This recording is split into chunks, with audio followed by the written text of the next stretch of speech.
This is the 2006 Transformers Classic Mirage, and I don't know if this is blind nostalgia or if this figure is really that good, but let's just say he's got that energy to him. Special. It's a very normal size penis. Back up! It's like big enough to enjoy and not big enough for it to hurt. Okay. Is what I was told. And I gotta say, the vehicle mode is damn near perfect. I think this is a wonderful take on the original G1 formula car. Everything from that nice blue to that blinding white. I also love all the printed detail on them, some of which actually being Easter eggs to Transformers, like Wiki spark plugs, and Lithonian drivetrain. I didn't even get that one as a kid. For reference, that's one of the planets Unicron ate in the original animated Transformers movie. He's also got a really nice profile, real low to the ground like how he should be for a formula car. Honestly, if you just really liked formula cars, you'd probably like this on your display. It does the job really well. Studio Series 86 Bumblebee, Transformers War for Cybertron Trilogy Red Alert, Studio Series Gamer Edition Optimus Prime, and my last review, the United Legacy G1 Soundwave. It really shouldn't be a surprise that the old mode looks this good considering the line it came from. The 2006 Classic line, the whole idea was basically revisiting G1 Transformers.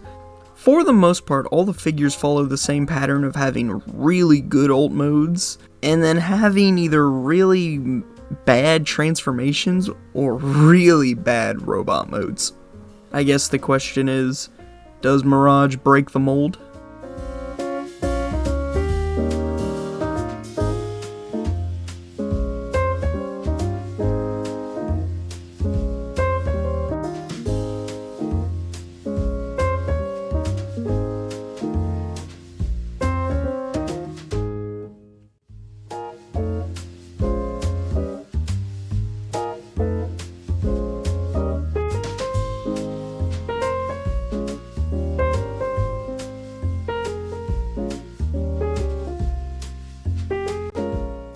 Now, let's be honest, he's really lanky and almost looks like spaghetti.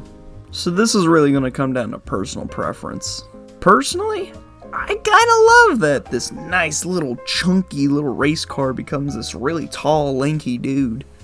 And I'll say, although this figure looks kinda lanky and floppy, it actually feels really good in hand, especially considering how old it is.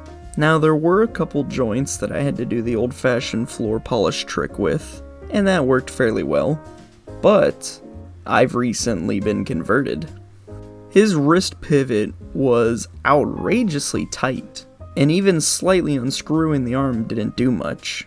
So I decided to buy into the D-Star lube everyone talks about, and I gotta say, game changer. Obviously I'm not sponsored, but I'd sure like to be. Just one drop and it loosened it perfectly. Doesn't make the figure slippery or give it a weird texture. So completely unrelated, but $10, highly recommend D-Star. First, all that great paint and detail from the vehicle mode holds up in the robot mode. And we actually get a few new details. The main one here is this head sculpt. Now, although it's kinda hard to see because of how minuscule it is compared to the rest of his body, it actually has a lot of detail, and painted detail no less. And it's even got faint light piping. Another gimmick that was present in the Classics line are these little thermo stickers.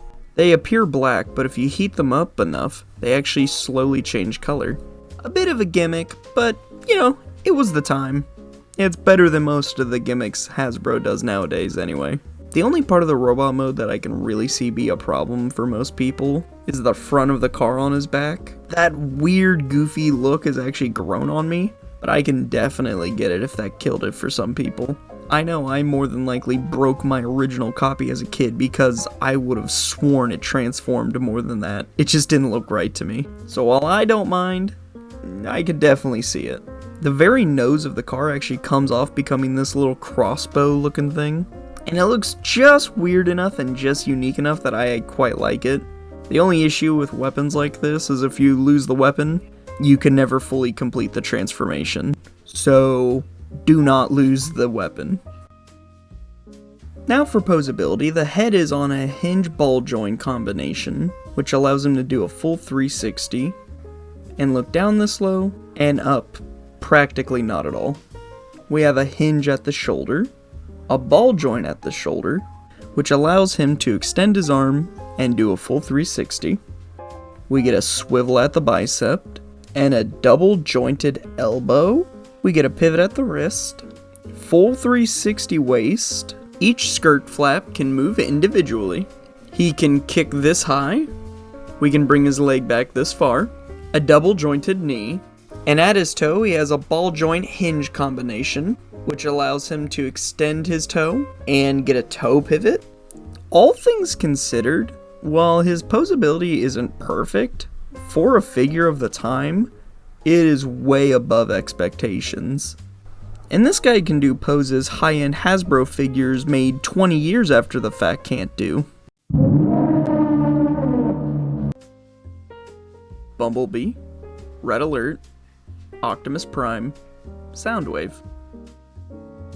So, final thoughts. Honestly, considering you can get this figure from anywhere from $15 to $60, if you can find him for a good price, I highly recommend him. I really like this figure. And it's a real shame what they did to my boy in Rise of the Beasts. Tough guy. I like that. I like it a lot. And for those of you who actually stuck through and watched the whole thing, first thing, I love you. Second, I actually want your opinion on what I should review next. Should I review an older figure, a newer figure, or a non-transforming figure at all? I also wanted to take a quick second to say I really appreciate the amount of attention and likes the last video got, and to all my new subscribers.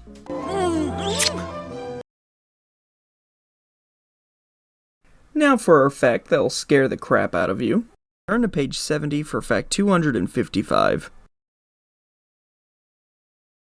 The face fly lives on farm animals and feeds on boogers, tears, spit, poop, and blood.